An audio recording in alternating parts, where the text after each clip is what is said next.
بسم الله والحمد لله والصلاة والسلام على رسول الله صلى الله عليه وسلم مع المشروع الثالث في الداتا اناليزيز نيويورك سيتي اير بي ان بي اوبن داتا. اير بي ان بي للي ما يعرفهاش هي وسيط ما بين الجيستس والهوستس، يعني الناس اللي عايزة تسافر وتحجز إقامة في بلد ما والناس اللي عندها شقق أو غرف مستعدة إنها تأجرها كبديل للفنادق. ممكن يكون بديل أرخص، ممكن يكون فيه تنوع أكتر. فاير بي ان بي بتقوم بدور الوسيط ما بين الاتنين، الحد اللي عاوز يحجز مكان للإقامة والحد اللي عنده كان مستعد ان هو يأجره. اير بي ان بي شركة ضخمة وفي بيانات كتير، احنا مركزين في الداتا هنا على 2019 ومركزين على نيويورك سيتي. تمام، طيب الداتا من على موقع كاجل. طبعا ممكن نتعرف على الداتا بشوية ديسكريبشن بسيط. عندي سي اس في فايل، ودي صورة لمدينة نيويورك، ودي الكولومز اللي عندي 16 كولوم، واقدر طبعا بالسلايد اتحرك وابص على الكولومز اللي عندي. لو نزلنا تحت ممكن ناخد اوفر فيو عن الداتا دي، كم حد اشتغل عليها، كم حد عمل لها داونلود. فبيبان قدامنا ان الداتا دي كان في ناس كتير مهتمة بيها، ففي الغالب فيها معلومات مفيدة او فيها شغل كويس من حيث الاناليسيس او البريدكشن. طبعا ممكن لو نزلنا تحت التوب كونتريبيوتورز، وده مفيد ان احنا ممكن نشوف الشغل بتاعهم على اساس نشوف طريقة الاناليسيس بتاعتهم، نستفيد بالافكار اللي طلعوها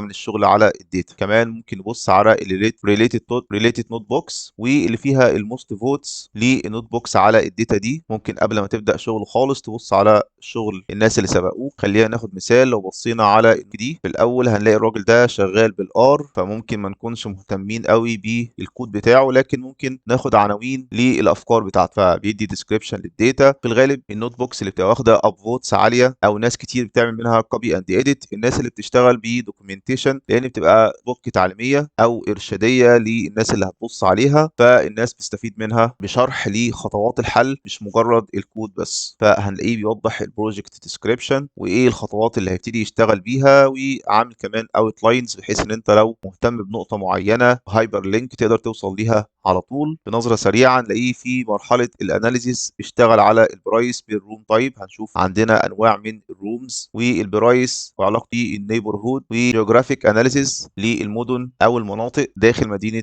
نيويورك. ممكن لو نزلنا على طول هنا هنلاقيه جايب افريج برايس لكل نوع من انواع الرومز، يبتدي يشتغل بالفيجواليزيشن يوضح النقط دي اكتر، وبعدها يطلع بيه كونكلوجن بالانسايتس اللي هو شافها من خلال الكود او من خلال الفيجواليزيشن. بعدها عامل اناليسيس للبرايس لوحده، مش رابطه بالروم تايب، وبيوضح الفرق ما بين كل الفاليوز بتاعه البرايس. ولما خد اقل من 1000 واضح ان انا عندي اللي فوق ال 1000 هنا كان مخبي جزء كبير من الباترن اللي ممكن اشوفه. بعدين ابتدى يقارن ما بين الروم تايبس. طبعا هو هنا عامل هيدن للكود، فانا اقدر اشوف كود لو انا حابب، لكن طبعا هو كاتب بالار واحنا بنستخدم البايثون. بعد كده ابتدى يشوف علاقه السعر بالنيبرهود او الاسماء المناطق داخل المدينه كالمعتاد، برضو بشكل داتا فريم، واكيد بعدها بالفيجواليزيشن. هو هنا كان مهتم بالموست اكسبنسيف، وابتدى باشكال مختلفه من الفيجواليزيشن يطلع فروقات الاسعار ما بين المدن المختلفه. يعني بشكل مختصر اقدر اشوف الافكار اللي اشتغل عليها بغض النظر عن الوسيله اللي كتب بيها الكود او نوع الفيجواليزيشن اللي اشتغل بيه. ان انا كنت ببص على النيبرهودز، المناطق اللي داخل مدينه نيويورك، وكمان اختلاف الاسعار بالنسبه للروم تايب. ده بشكل مختصر وسريع نقدر نشوفه من خلال النوت بوك دي. لو رجعنا لصفحه الداتا تاني نرجع اسرع من هنا. لو حابب ابص على نوت بوكس تانية ممكن ابص من ريليتد نوت بوكس من هنا، او ممكن اشوف سي اول هيوديني على صفحه الكود. اقدر ابص هنا عندي ناس كتير اشتغلوا على الداتا. ممكن اكون انا مهتم بالاناليسيس بس، فعايز افلتر الناس اللي اشتغلت على الاي دي اي بس، فممكن اكتب هنا اي دي اي تبتدي يظهر لي الناس اللي اشتغلت اي دي اي، بما اننا مهتمين دلوقتي اكتر بالاي دي اي. ممكن كمان افلتر من هنا اجيب الموست فوتس، ونفس الفكره نقدر نخش على اكتر من نوت بوك. احيانا اكون محتاج ان انا اقرا نوت بوك كامله اشوف التسلسل اللي مش بيه في الاناليسيز، وازاي كان بيطلع اسئله واجوبه، وازاي وصل بعد كده لمرحله الموديلنج والبريدكشن. واحيانا باخد فكره عامه او بطلع اسئله زي ما عملنا من شويه على نوت بوك حتى كانت مكتوبه بالار لكن خدنا منها شويه افكار. طيب انا دلوقتي عايز اكتب النوت بوك الخاصه بيا، فانا هعمل نيو نوت بوك. بيتفتح لي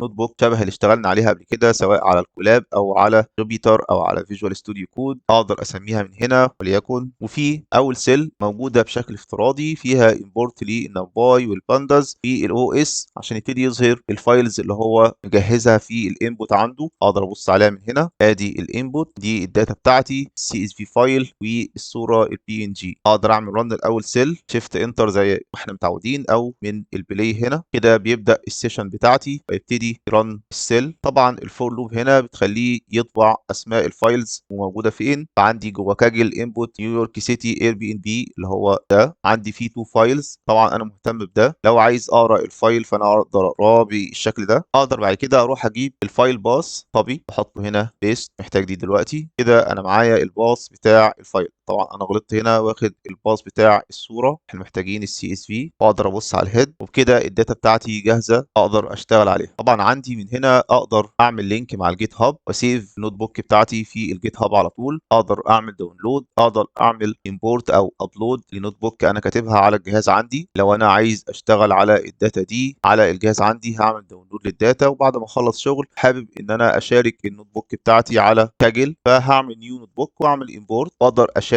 مع الناس سواء جوه كاجل او بره كاجل عن طريق اللينك بتاع النوت بوك بتاعتي الشغل اللي انا اشتغلته على الداتا. بعد ما اخلص شغل بعمل سيف فيرجن بشكل افتراضي. كل ما تعمل سيف رقم الفيرجن هيتغير، وممكن تحط فيرجن نيم. هعمل سيف، يبتدي يرن هنا النوت بوك بتاعتي عشان يسيف الشغل اللي انا اشتغلت عليه. كده سكسسفول، هو عمل سيف. طبعا بالنسبه للشير هو باي ديفولت هو برايفت، فمحدش يقدر يشوف النوت بوك بتاعتك. لو عملتها بابليك هتبقى موجوده في صفحه الكود بتاع الداتا. كمان تقدر تشير اللينك بتاع النوت، الناس تشوف الشغل اللي انت اشتغلته على الداتا. دي كانت مقدمه سريعه للداتا وازاي ابدا نوت بوك على كاجل. نبدا اناليسيس من الفيديو الجاي ان شاء الله.